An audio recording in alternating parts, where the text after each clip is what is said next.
Welcome to Lecture 11 for Chemistry 312.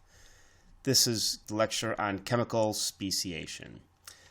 This is the first lecture that covers the chemistry in Chemistry 312.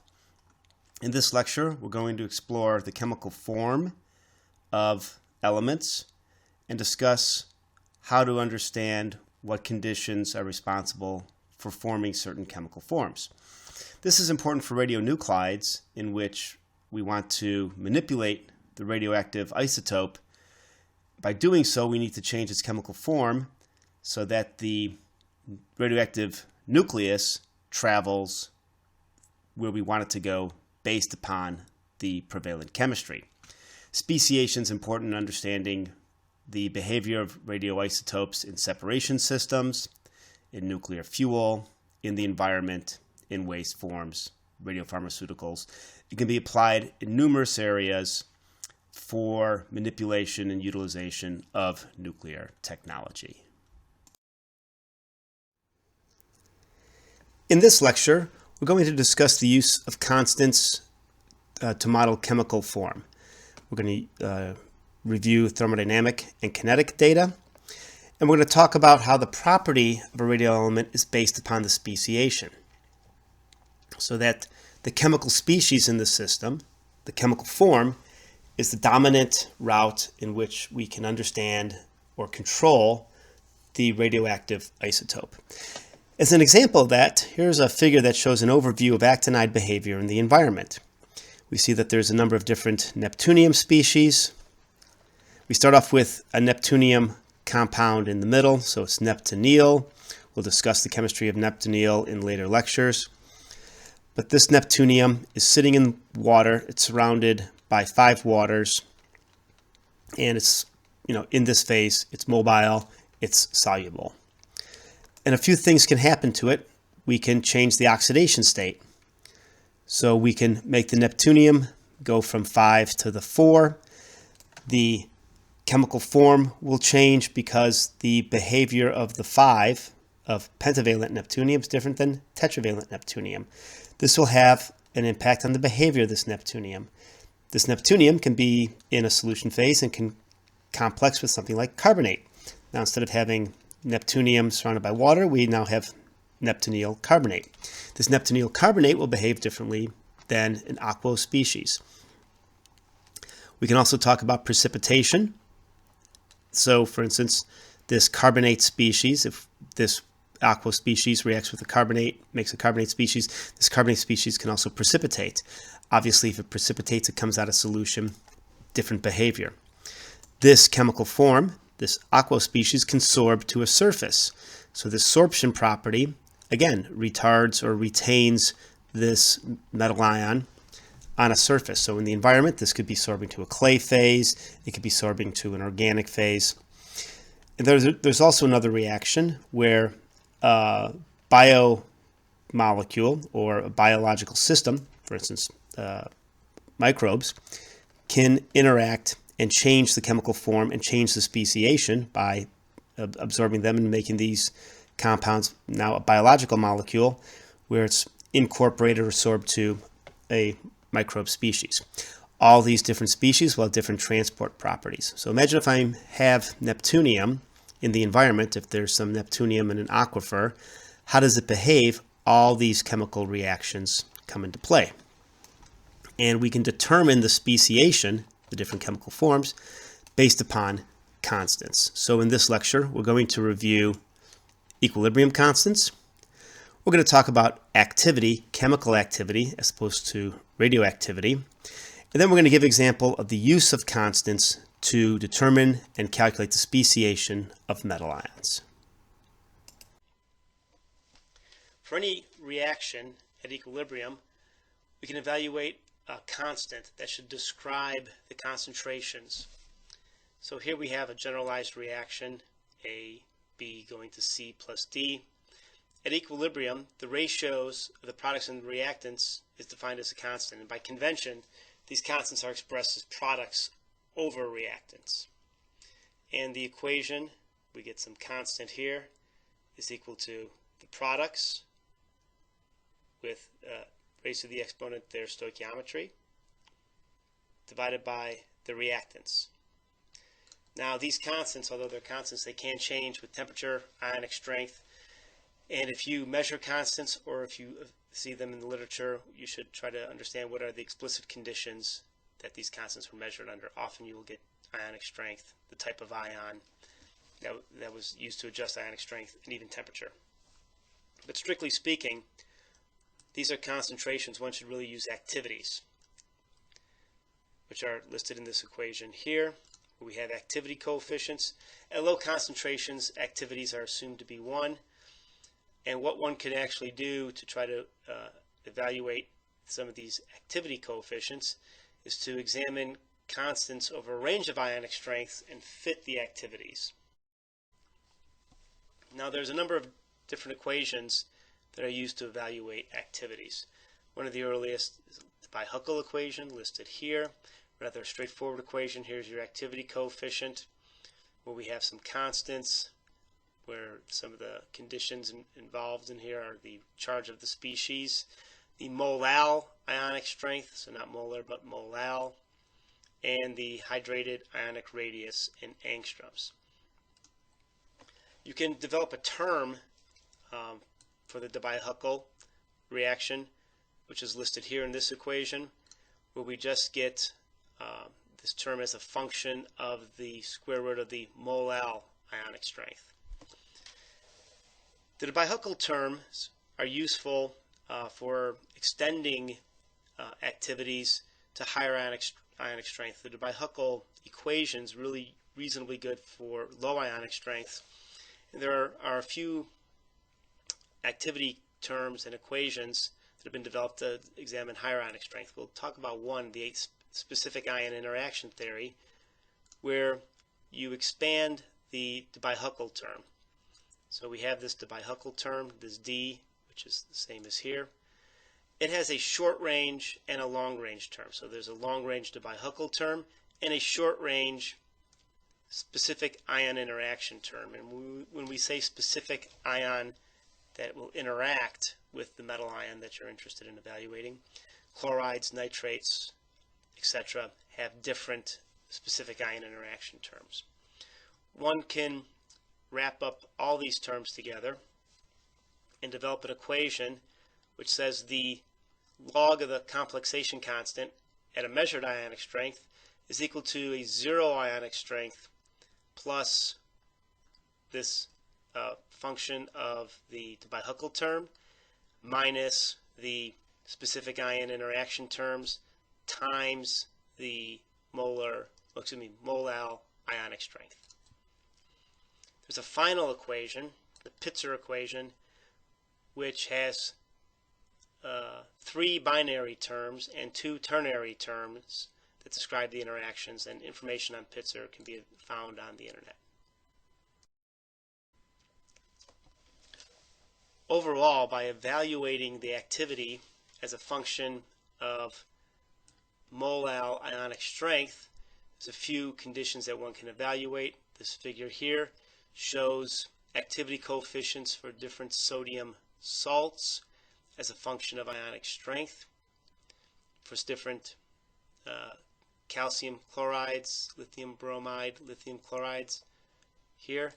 And then activity coefficients in this figure here showing ionic strength variations from low ionic strength to seawater levels with different ions. And some of the trends that are obvious here is that the monovalent proton, sodium, potassium, have activity coefficients that are higher than the divalents, and then those divalents are again higher than the trivalents. So there are some trends that can be identified. Here's some data showing the complexation constant measured for humic acid and curium as a function of the square root of the molal ionic strength. If you remember the specific ion interaction term, there's 2 terms that are functions of either the molal ionic strength or the square root of the molal ionic strength. And by plotting the equation where we get the complexation constant measured at a given ionic strength is equal to the complexation constant at 0 ionic strength plus the long range and specific ion interaction terms. We can plot that. This was done for this data, and we can develop this line will give us the equations that will determine the specific ion interaction terms. Okay, there's a number of ways that constants can be presented. A very simple one is an equilibrium constant, where you get some bond breaking and bond making. So imagine I've got just some acid of some sort where you get 2 protons formed and some sort of polymerization occurring. I can have a very simple reaction that describes this. I can also talk about stability constants or formation constants. And imagine we have plutonium with carbonate going to plutonium carbonate. Again, the complexation constant for this would be the concentration of the plutonium carbonate divided by the concentration of plutonium-4 times the concentration of carbonate. This same reaction can be written as a conditional constant below here, where we have the plutonium-4 plus the protonated carbonic acid going to the plutonium carbonate plus protons. Now, if we have something like protons in here, we can imagine within this equation that this constant is going to vary with pH. Overall, if you use constants from the literature, you should evaluate what equations those constants relate to. Okay, so once we have a reaction, we can use this information to develop a complexation constant and either measure the complexation constant, or if the complexation constant is known, calculate equilibrium conditions. So let's go back to a very simple system where we have this reaction 2HX going to 2 protons plus a dimer of X minus 2. This constant here, let's assume it's 4 times 10 to the minus 15. You can use this to answer equation. Initially, if you have 1 mole of HX, what are the concentrations of all species at equilibrium? So if we think about this, we can write a reaction here. We have the complexation constant here. Now we can try to make some terms and substitute so that we can solve for the different species at equilibrium. So to write this, what one would do is evaluate which species would have the lowest concentration at equilibrium. And there's a hint here, since the complexation constant is a very low, small number, I expect that this reaction does not proceed strongly in the forward direction. At equilibrium, it's going to be primarily primarily reactant, not so much with the product. So if we say that this dimer is equal to X, the proton concentration is twice the dimer concentration, and then the concentration of the starting compound is just equal to 1 mole minus 2 times X, because it takes twice the X, so I need to multiply the value of X. Well, since K is small, X must be small.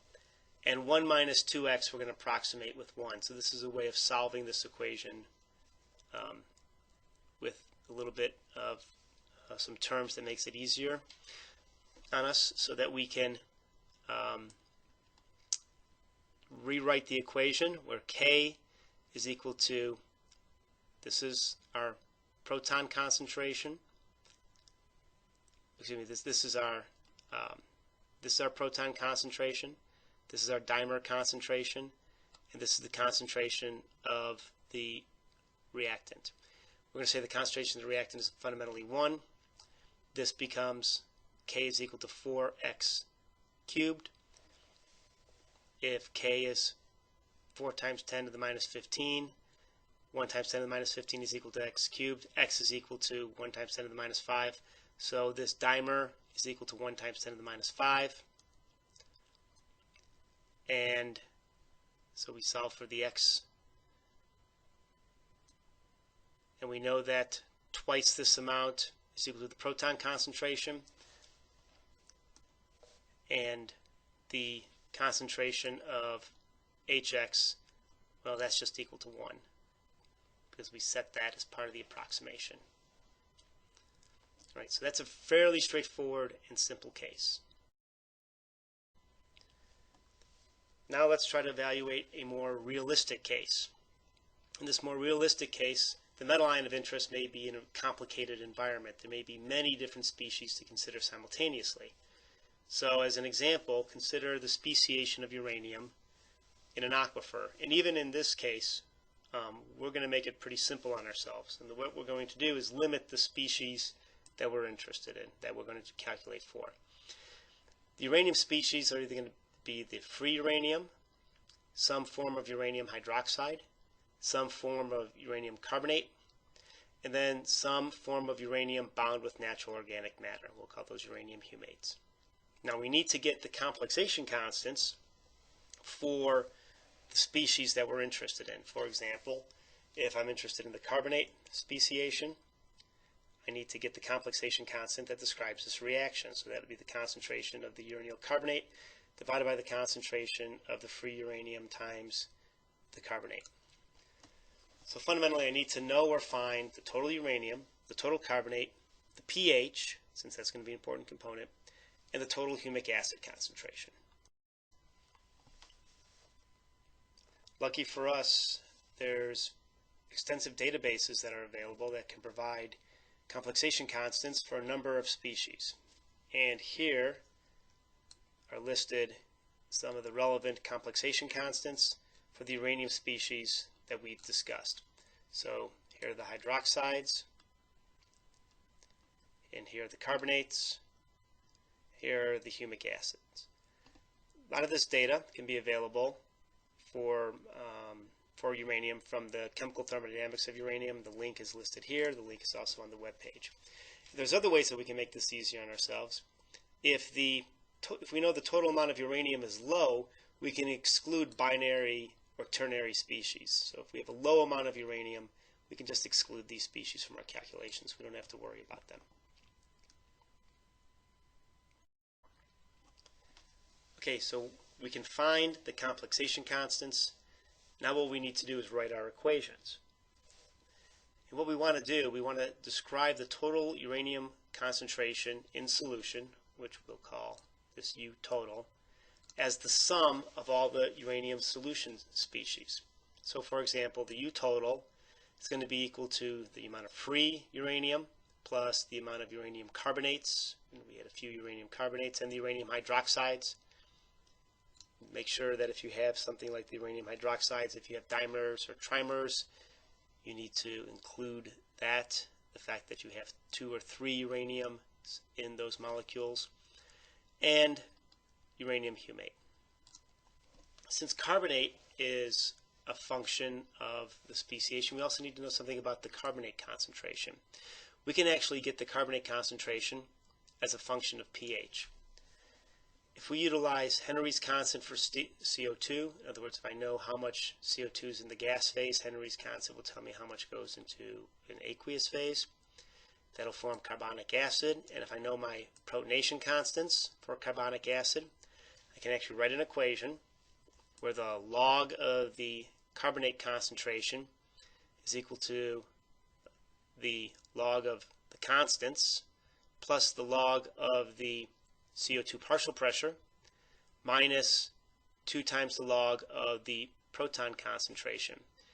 And knowing that pH is just minus the log of the proton concentration, I can substitute pH in this equation for log proton concentration. So I can derive an equation that tells me the log of the carbonate concentration as a function of constants, and the partial pressure, and the pH.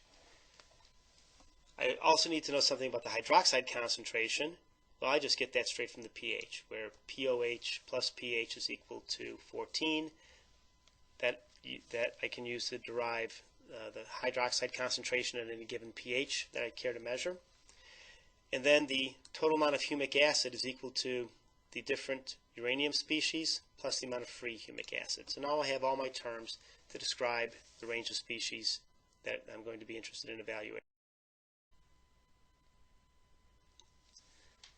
solve for the speciation, what one needs to do is write all the species in terms of free metal, free ligands, and the constants.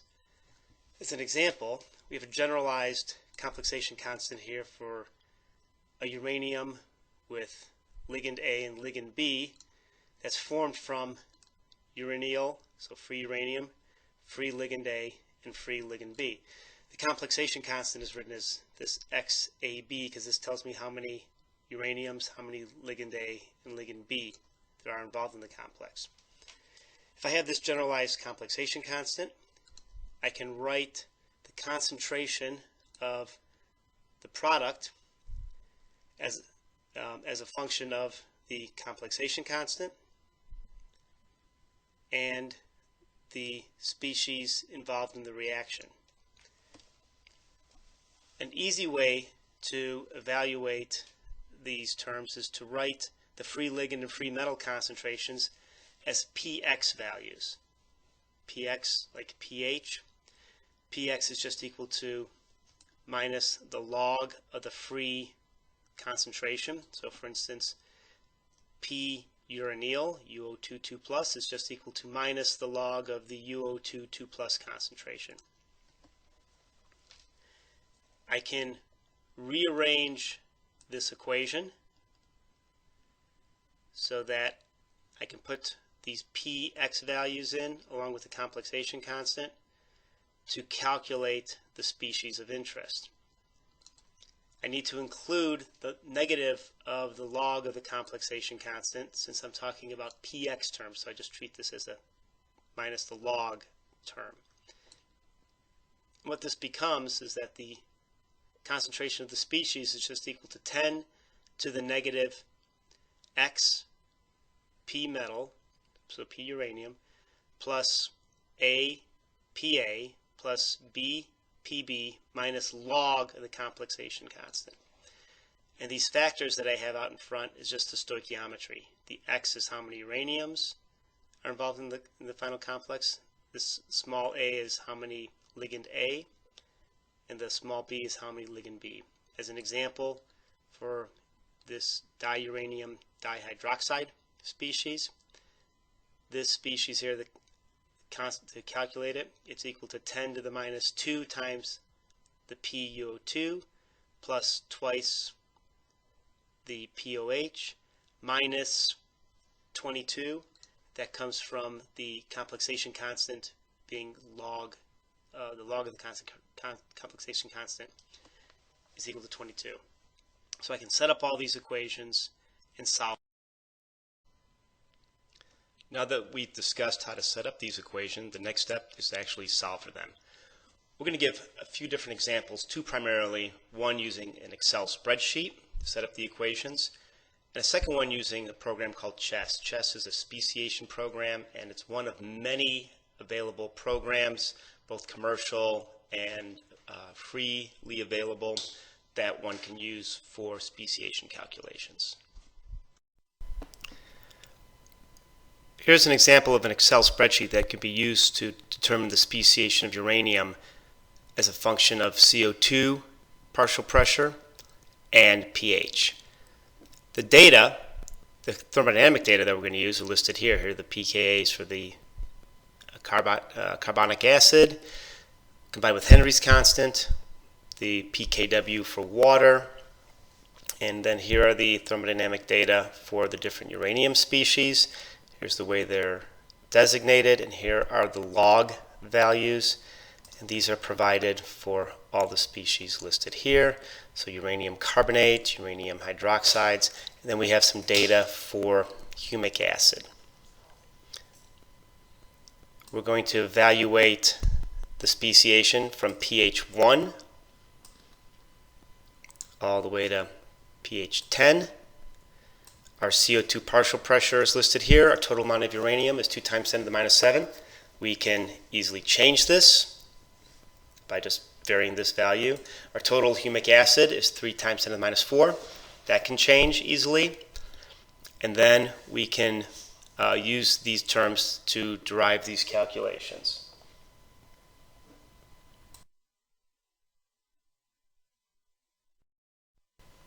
Now that we have the thermodynamic data in place, all we need to do is calculate the species. Since we have the thermodynamic data, we need to determine the PM values, so the P metal, UO2, and the PHA. What we do, we just start off with a value that's realistic. If this is our total amount of ligand and total amount of humic acid, total amount of uranium, the PM values should reflect that. And so for humic acid, the concentration is 3 times 10 to the minus 4. Saying a free metal concentration of 10 to the minus 4, that's less than the total, so that's realistic. And the same thing with uranium. If it's 2 times 10 to the minus 7, we say the free concentration is 10 to the minus 7, that's realistic. Now that we have these numbers, we can calculate all the species for each pH. We don't know how accurate these species, the actual species calculations are.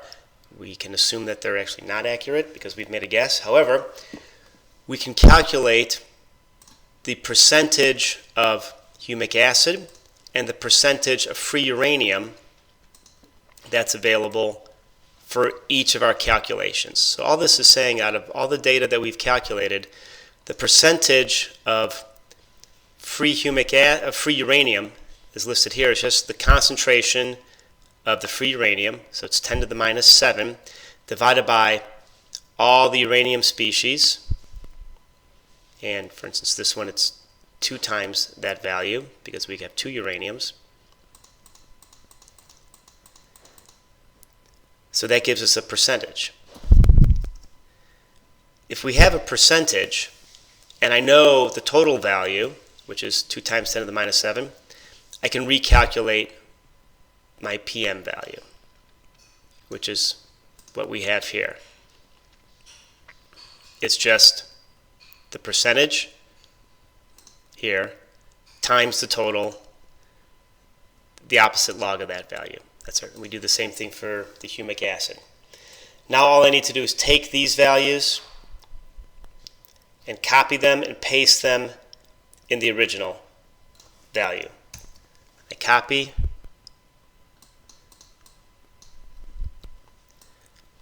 I go back here and paste, and the one trick is you want to do a paste special, and I want to paste the values.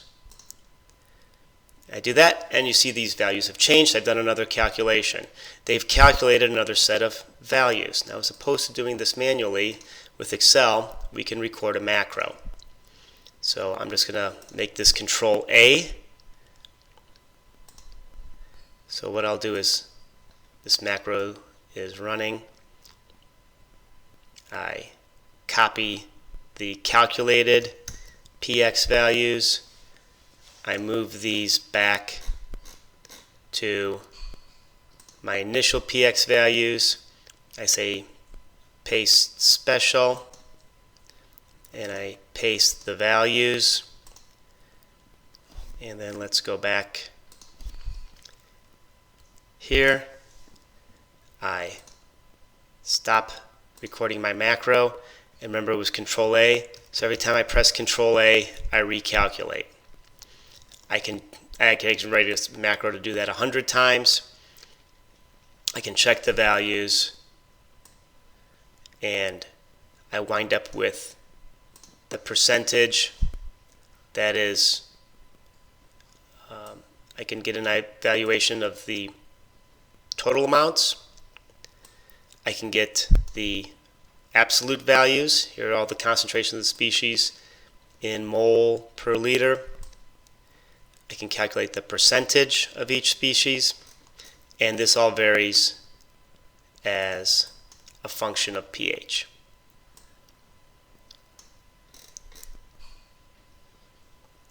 So now I have this tool that allows me to determine the speciation under any of the conditions that I'm interested in evaluating. I can change pH, I can change total uranium, total ligand, and even the CO2 partial pressure.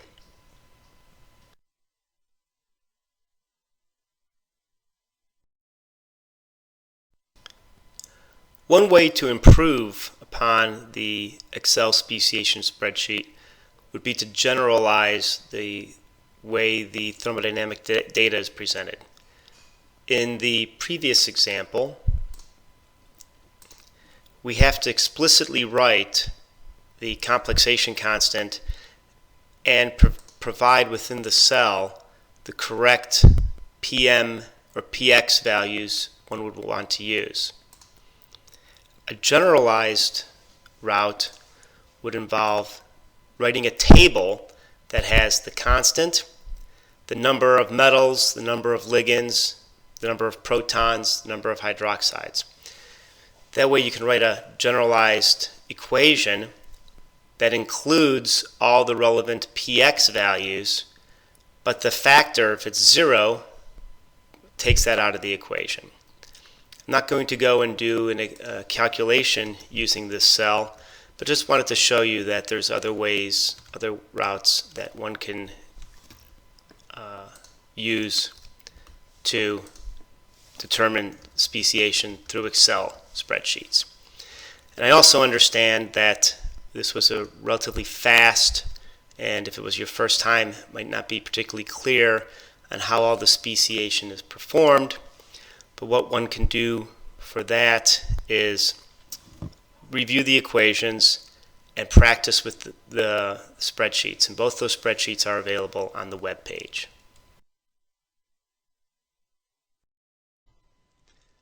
One of the main outputs for the calculations we've just performed is the evaluation of speciation of uranium as a function of conditions. And here's the data for 0% CO2 partial pressure, 1% and 10% CO2 partial pressure for uranium speciation as a function of pH. And this data is taken from those Excel spreadsheets.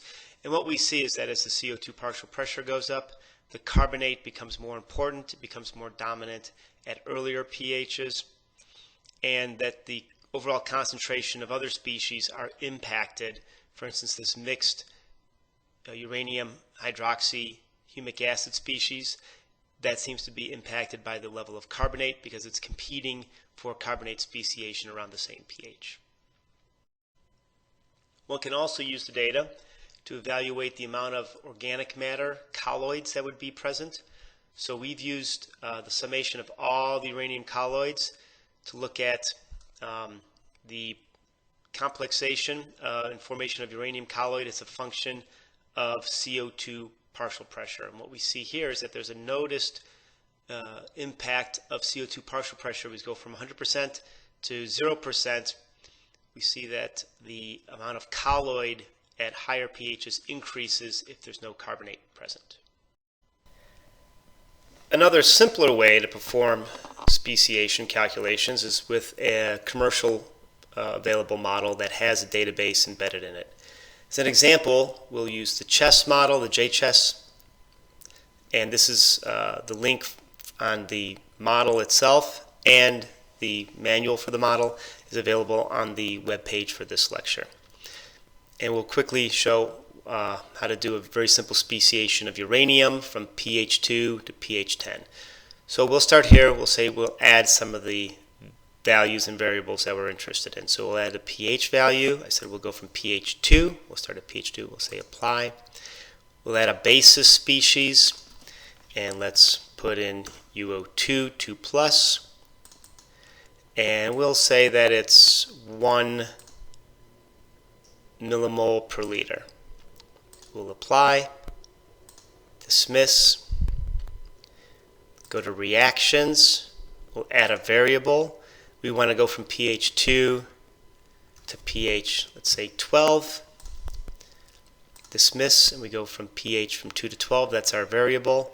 Now for the output, we'll say let's output pH, so we can plot it against pH.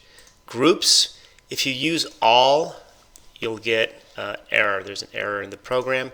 So if I go to groups, I'll say let's look at the aqueous. It's in millimoles, apply. We see that it's listed here. And then minerals, solids, anything that precipitates out, apply. Dismiss.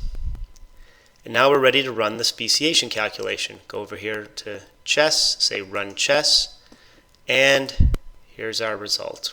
We get a graph that shows concentration versus pH. And we can't tell much from this, but if we look at this graph carefully, there's some data here that I'm not interested in plotting, like the proton concentration versus pH. That's trivial. So let's go back to the JPlot tab here. So this is what we're plotting, pH versus everything here. Let's eliminate those species we're not interested in. I'm not interested in the proton, so I'll remove it. And I'm not interested in hydroxide, and I'll remove it. Everything else, I'm interested in Shopite. That's UO2OH, 2, solid. And the line's yellow. I don't want it to be yellow, so we'll click on the line, and I'll make it purple.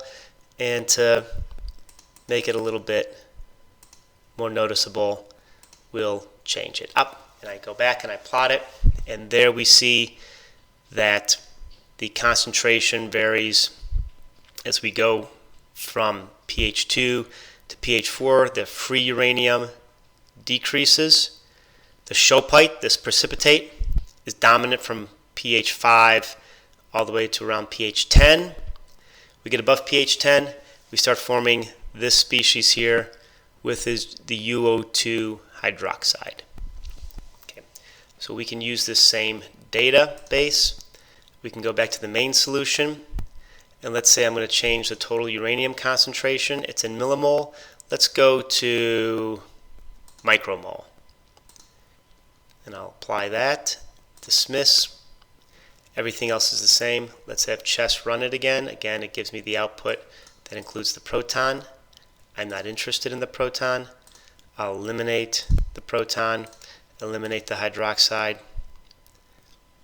and I click here. Oh, and I get my speciation curve. Now what we see at the lower concentration, we don't have the precipitate. The uranium free concentration decreases. This uranium hydroxide species increases. And finally we get this uranium hydroxide species. Okay, Chess can be used for a number of metal ions. If we were to look here, we could add plutonium, americium, not technetium. If we wanted technetium, we might have to go to some of the aqueous species. And here's the technetium species. This was just a very brief introduction. More information can be found by working with the program and reading the manual. Chess can also do solid reactions, including development of EH-pH diagrams.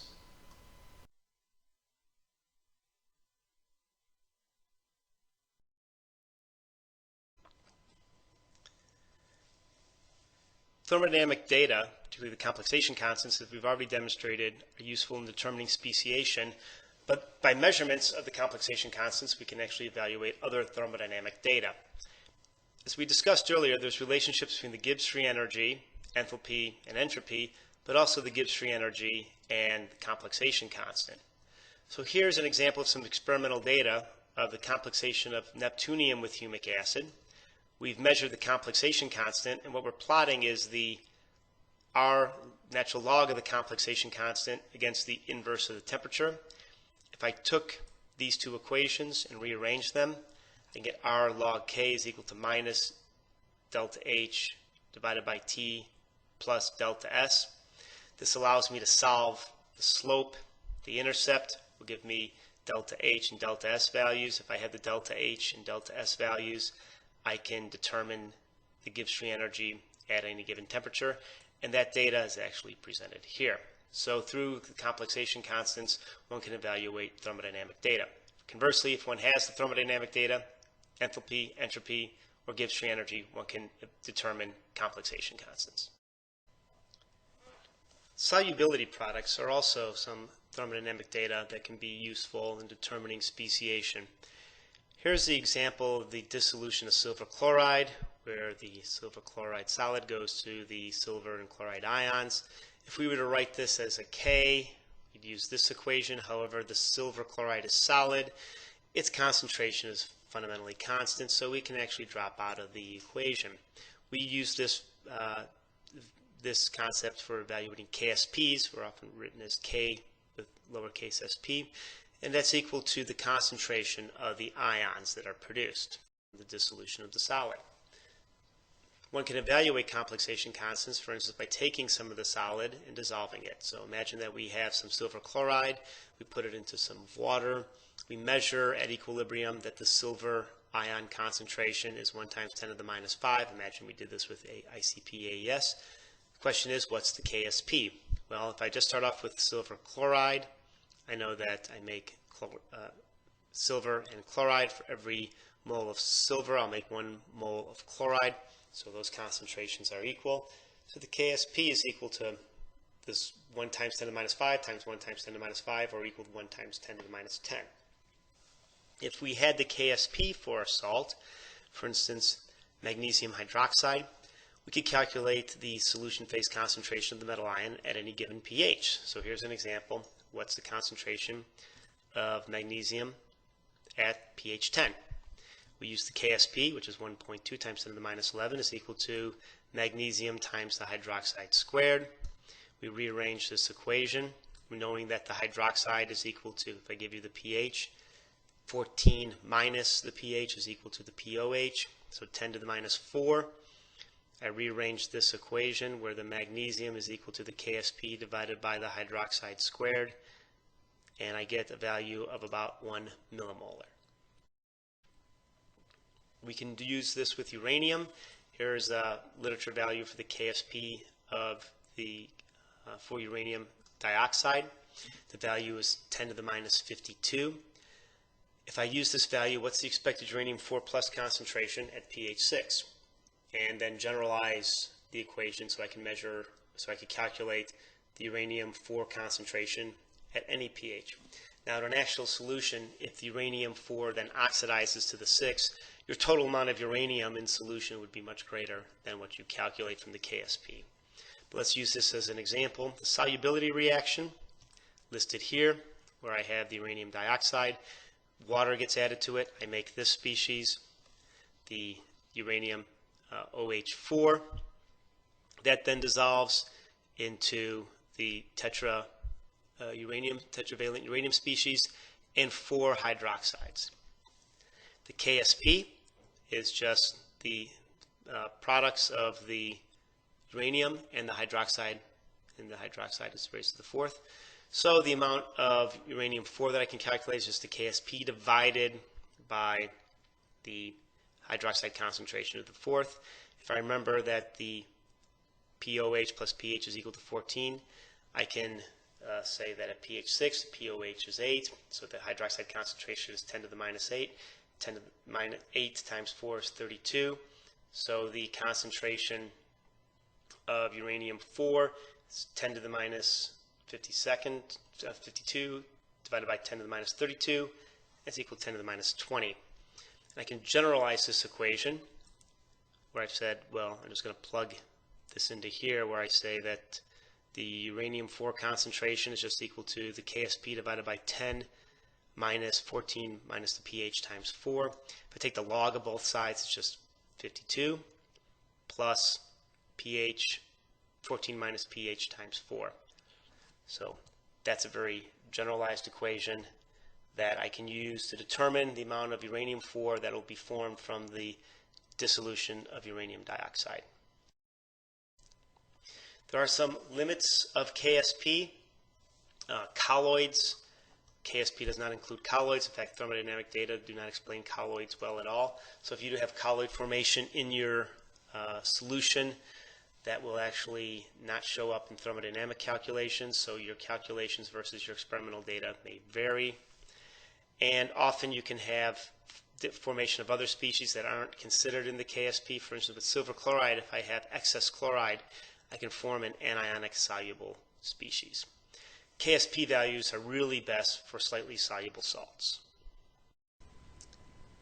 What was presented in this lecture includes reaction and complexation constants and the role of activity, chemical activity, in those constants. As was shown here, we can have a reaction where we get some reactants going to some products.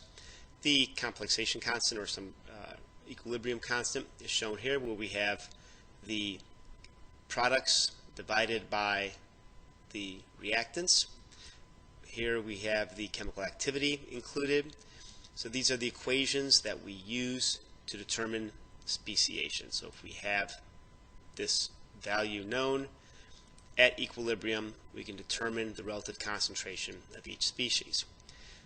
We also discussed how to perform these speciation calculations, provided an example with a simple system using an Excel spreadsheet, and a more complex system using a program. In this case, we used the JChess program for chemical speciation. Another thing we did, we discussed the relationships between Gibbs free energy and complexation constants, exploiting this equation here, where we have the Gibbs, and then we also can use the equation where the Gibbs free energy is equal to delta H minus T delta S. We can relate these two terms, and we can show how we can get the delta H and delta S from a reaction based upon its complexation constant. So if you measure the complexation constant as a function of temperature, the thermodynamic terms for a system can be derived, including delta G, D. Since we know delta H and delta S, we can get all the terms. Some specific questions you should be able to address based upon the lecture are shown here. For instance, provide complexation constant for the formation of plutonium monocarbonate. Well, the reaction is shown here, where plutonium interacts with carbonate, forming the plutonium monocarbonate species, and the complexation constant would be the concentration of the plutonium monocarbonate species divided by the concentration of plutonium free times the concentration of the carbonate free. This equation is not shown with ionic strength corrections or activity coefficients.